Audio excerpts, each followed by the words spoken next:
Aquí estamos hablando de la iglesia en Antioquía, la primera iglesia gentil. Antes de este tiempo, ¿verdad? Todas las iglesias estaban compuestas del pueblo judío. Pero cuando vino la persecución de parte del enemigo y mataron a Esteban, ¿se acuerda, verdad? Fue el primer mártir. Entonces, los judíos, los creyentes, porque en aquel tiempo todavía no se les daba el nombre de cristianos, tuvieron que ellos ser esparcidos, fueron a diferentes lugares. Vamos a decir, como nosotros, ¿verdad? Que venimos de diferentes naciones, pero estamos en el mismo lugar, reunidos, ¿verdad? Por un propósito al Señor, por la voluntad del Señor. Los modelos funcionales se deben reproducir o copiar. Todas las iglesias deben de estar interconectadas fraternalmente. Somos un solo cuerpo de Cristo. Todos debemos de mirar que avance alguien, gloria a Dios, ¿verdad? Estamos nosotros en el mismo sentir, la misma palabra debe ser predicada, debe ser el mismo Espíritu Santo que abra, ¿verdad?, a nuestros espíritus, hermanos. La iglesia es un cuerpo vivo. Tenemos un Dios vivo. Un Dios que escucha tus peticiones, mis peticiones, un Dios que se manifiesta, un Dios que tiene cuidado de ti y de mí, un Dios que se revela más cada vez que tú te acercas a su altar, un Dios que quiere que tú lo conozcas como ese Salvador único y verdadero, un Dios que te pide que le des el tiempo. Si Él te lo ha entregado primero a tus manos, ¿verdad? Él te ha dado ese aliento de vida. Nosotros tenemos que, ¿verdad?, ser agradecidos y hacer fruto, ¿verdad?, de agradecimiento, y uno de esos es meternos con el Señor, estar en su presencia buscando quién es de verdad, el omnipotente, omnisciente y omnipresente. Y la mano del Señor estaba con ellos, y el número cayó y se convirtió en Señor, dice Hechos, ¿verdad?, 11, versículo 21. Un hecho de resonante importancia y de valor importante, permanente para la iglesia cristiana. El establecimiento de la iglesia en Antioquía de Siria. Se ve un viaje en la técnica de la evangelización, atravesando las barreras de territorio y de culturas. Es que en ese tiempo no se evangelizaban a los griegos, solo los judíos.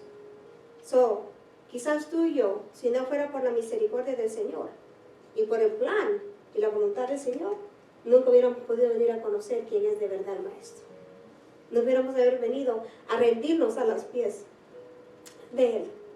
No hubiéramos podido, si no fuera porque el Señor, a través de la tarea del Espíritu Santo, levantó esta iglesia, la primera iglesia gentil en Siria, y le dijo: ir por todo el mundo y predicar el Evangelio a todas las criaturas. Marcos capítulo 16, versículo 15. Hay aquí principios de administración, de educación cristiana y discipulado que son de gran valor a los ministros, a los líderes y a los miembros de la iglesia en general. Es un ejemplo de valor de la profecía para el pueblo de Dios. Vamos a mirar cómo en este tiempo se está manifestando el Espíritu Santo. Mandó a un siervo, a un ministro, vino a esta iglesia, les dio una profecía y lo recibieron. Porque las profecías son de parte del Señor, tienen que, ¿verdad?, atesorarlas. Y cuando es el tiempo del Señor, estar preparadas para ella. Porque no todas las profecías son buenas, ¿verdad?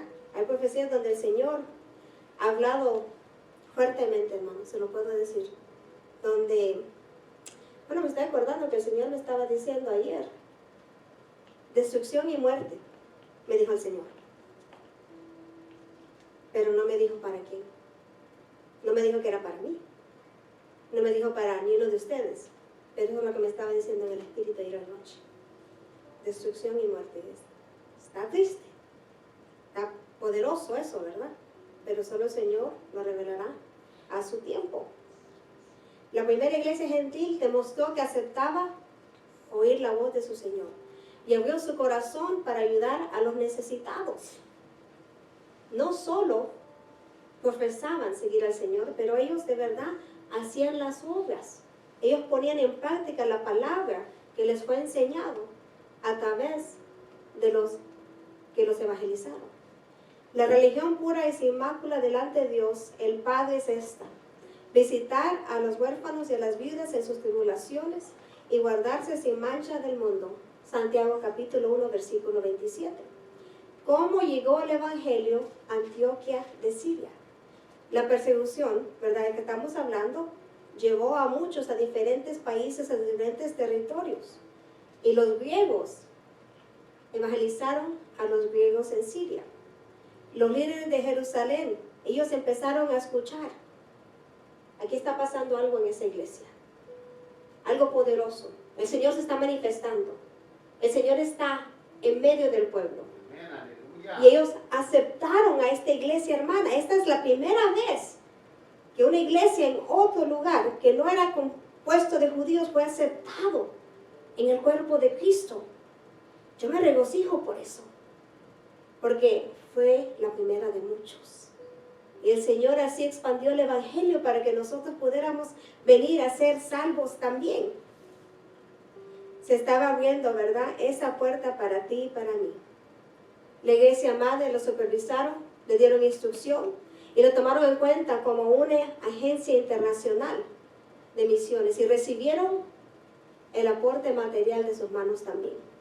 Con la fundación y con el desarrollo de la iglesia de Antioquía se estaba abriendo la puerta al mundo gentil. Fue la primera congregación oficial con las características de una iglesia extranjera. Porque te voy a decir algo. El enemigo se puede levantar a causar estragos, a hacer muchas cosas, pero los planes del Señor son los que se van a cumplir. Los designios de Él. Tome el tiempo que tome, será la voluntad del Señor hecha en nuestras vidas. Porque así es como el Señor trabaja. En medio del proceso, Él quiere que tú confíes. En el medio del proceso, Él quiere que tú te aferres más a su mano. En medio del proceso, Él quiere que tú lo conozcas más a Él. En medio del proceso, Él sabe y quiere que tú sepas que Él está obrando. Él está haciendo la obra en tu vida y mi vida también. Dice el versículo 19.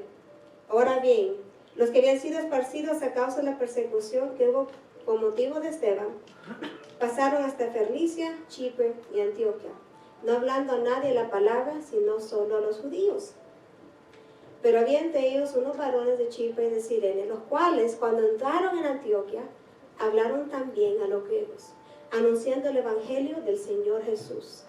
Fenicia era la región de Tiro y Sidón, al norte de Palestina. Hoy se conoce como Líbano. Chipre es la isla más grande de la cuenca occidental del Mediterráneo. Antioquía de Siria, donde se dirigieron los que habían sido esparcidos a causa de la persecución en contra de la iglesia. Y Cirene era una antigua e importante ciudad de Libia, en la costa norte de África.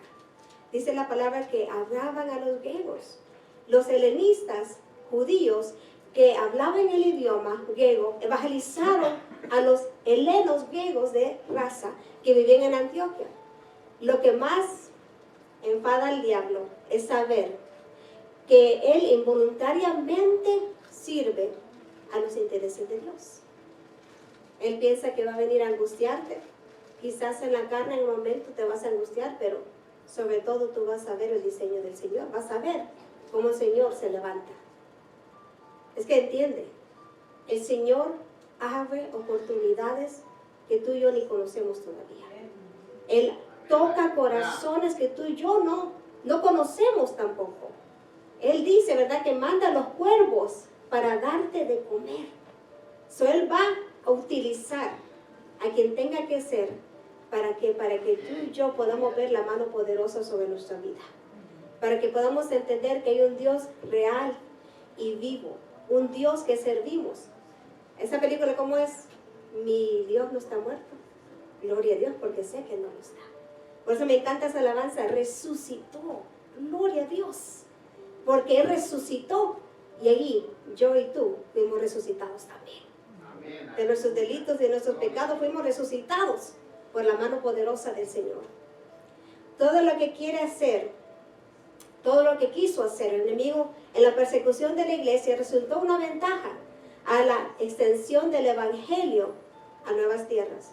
Bienaventurados los que padecen persecución por causa de la justicia, porque de ellos es el reino de los cielos. Mateo capítulo 5, versículo 10. Cada grupo de creyentes que venía a Antioquía era como una antorcha encendida. No podían hacer más. Lo primero que hacían era hablar de quién era su Señor. Estaban en ese amor que tú y yo necesitamos. Ese amor eterno, ese amor primero, ¿verdad? Cuando todos queríamos hablarle de quién es el Señor. Y podemos todavía hacerlo, debemos de hacerlo todavía. Y sobre todo, ¿saben, hermanos, qué es más poderoso que de hablar? La oración. La oración es un arma muy poderosa. Tenemos que nosotros meternos en la oración con el Señor y vamos a ver cómo el Señor obra, cómo el Señor obra en esos corazones. Dice la palabra, ¿verdad?, que son de roca. Pero el Señor dice en su palabra que va a poner uno de carne. Él va a cambiar, Él va a transformar, Él va a redimir, Él va a levantar. Gloria a Dios por eso. Por un tiempo, siguiendo las instrucciones de los apóstoles, ellos solo evangelizaban, dice la palabra, a los judíos. Pero entre ellos iban muchos judíos, cristianos helenistas. A estos, como ellos dominaban el griego y tenían las costumbres, ¿verdad?, griegas, se les hizo fácil evangelizar también a los helenos, que eran de la raza griega. Claro, ¿verdad?, se podían ellos comunicar, pero sobre todo, ¿qué era el enfoque? Era la palabra del Señor. ¿Ok? Cuando nos acerquemos a alguien, acordémonos que el enfoque es de presentarles de quién es el Señor. Es de hablarles de esa salvación. Es de decirle que hay un propósito, ¿verdad? Que están aquí, ¿para qué? Para adorar al Señor, para seguir sus pisadas, para un día llegar a la morada celestial. Esta fue una estrategia usada por el Espíritu Santo para el avance de la obra fuera de los límites raciales y culturales y nacionales de los judíos. Porque el Señor, ¿saben, hermanos? Si nosotros proponemos nuestras vidas para servir al Señor, ¿hasta dónde el Señor nos puede llevar? ¿Qué es lo que Él puede hacer en tu vida y en mi vida? ¿A quién tú puedes impactar? El Señor, déjalo que el Espíritu Santo te guíe. Déjalo de verdad que Él te guíe, que sea Él el que te diga qué es lo que tú tienes que hablar, qué es lo que tú tienes que exponer, qué es lo que tú tienes que hacer sobre todas las cosas. Y cuando tú estás lleno de esa fuente, poderosas cosas van a ocurrir. Para la honra y la gloria solo del Señor. Dice el versículo 21, y la mano del Señor estaba con ellos y gran número creyó y se convirtió al Señor. Cuando Moisés y el pueblo oyeron decir a Dios que Él iba a enviar un ángel para que los pudiera introducir en Canaán, pero que Él no iba a ir con ellos, Moisés objetó: si tu presencia no ha de ir conmigo, no nos saques de aquí. Éxodo capítulo 33, versículo 15. Si el Señor no está con nosotros, pero te voy a decir algo, es que el Señor sí está con nosotros. Sí está. Hay un hacedor, hay un creador que yo sé que es real y verdadero, porque yo todos los días de mi vida experimento la presencia del Señor. Yo sé quién es Él. Yo sé que mi Redentor vive. Yo sé que Él puede hacer lo imposible para mí, posible aquí en esta tierra. Y el Señor obra en todo lo que necesitamos. Y si tú le crees, Él lo va a hacer.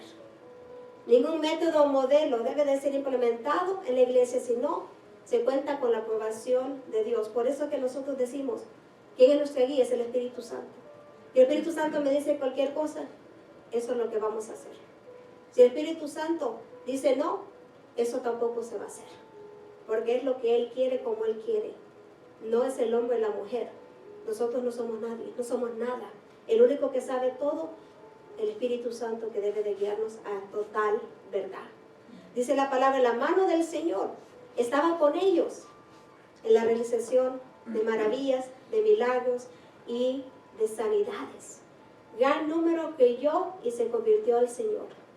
El convencimiento numérico de una iglesia es indicación de que está bajo la voluntad del Señor.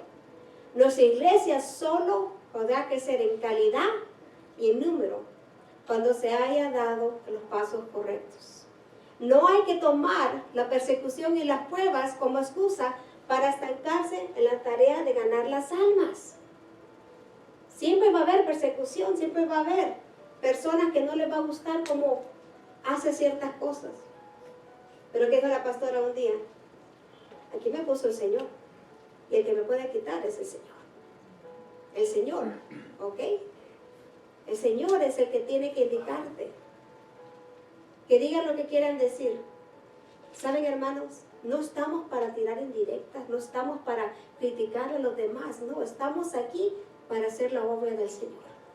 Para firmarnos nosotros sobre esa roca, para que cuando vengan los problemas, cuando vengan los vientos, estamos como esa palmera, con esas raíces fuertes en el Señor. Y sabiendo quién de verdad somos en el Señor, que es tu identidad en el Señor. Olvídate lo que el mundo dice. Enfócate en lo que dice la palabra, que es la verdad, como dijo el pastor.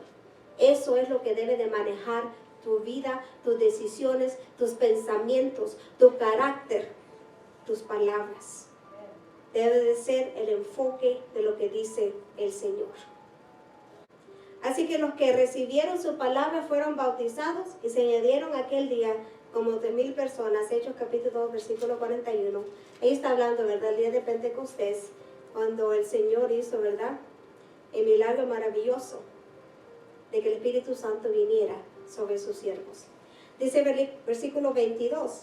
Llegó la noticia de estas cosas a oídos de la iglesia que estaba en Jerusalén, y enviaron a Bernabé que fuese hasta Antioquía. Cuando llegó y vio la gracia de Dios, se regocijó y exhortó a todos a que con propósito de corazón permaneciesen fieles al Señor, porque era varón bueno y lleno del Espíritu Santo y de fe. Y una gran multitud fue agregada al Señor. Bernabé, este nombre significa hijo de consolación. Vio la gracia de Dios. Cuando él fue a ese lugar, él miró la gracia de Dios. Esto indica que Bernabé vio cuidadosamente los milagros, el crecimiento de la iglesia y otras manifestaciones de la gracia divina.